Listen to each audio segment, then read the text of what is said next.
it's time to summarize what we've learned in Module 5. And go back for a moment to the conclusion we reached at Module number 4. Remember what we said about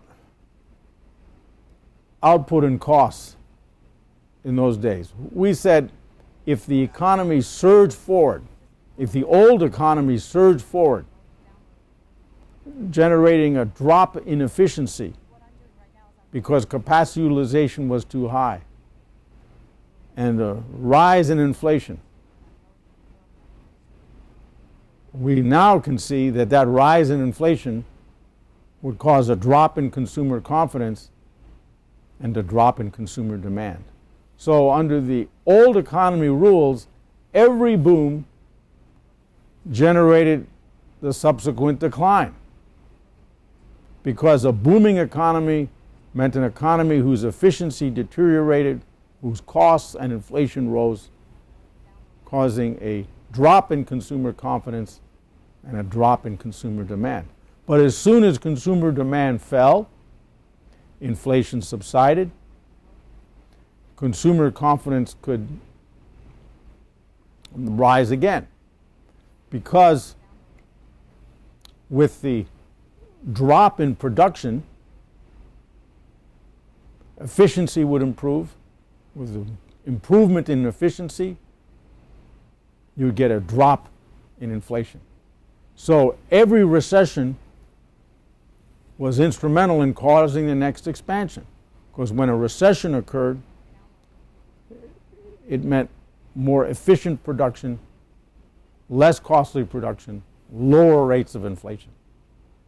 And so when we talked about the old economy, we talked about this relationship between production costs and prices and consumer demand. What happened with the new economy, what's happening today, is different. Now, business led the charge with the new economy of the late 90s. Business led the charge, and that dot-com bust and that dot-com recession was one in which business, not consumers, led the way. But now, in the 2000s, since the 2001 recession, as we've gone on, 2002, 2005, 2007, it's clear that there are some elements of the old economy returning. Low interest rates have spurred on consumer demand. The interesting issue, of course, is that surging consumer demand has not led to rising inflation, partly because wage rates have remained restrained, partly because productivity has continued to improve, partly because of intense international competition. All of these have worked to keep down inflation. However, and nonetheless, we now have a new element: the weakening of the housing markets, and even some weakening of the automobile markets.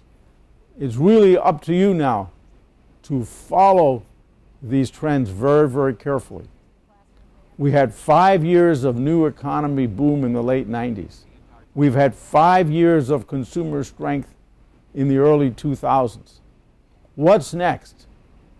Will business investment in new plant and equipment remain strong? Will consumer expenditures on homes and autos remain strong?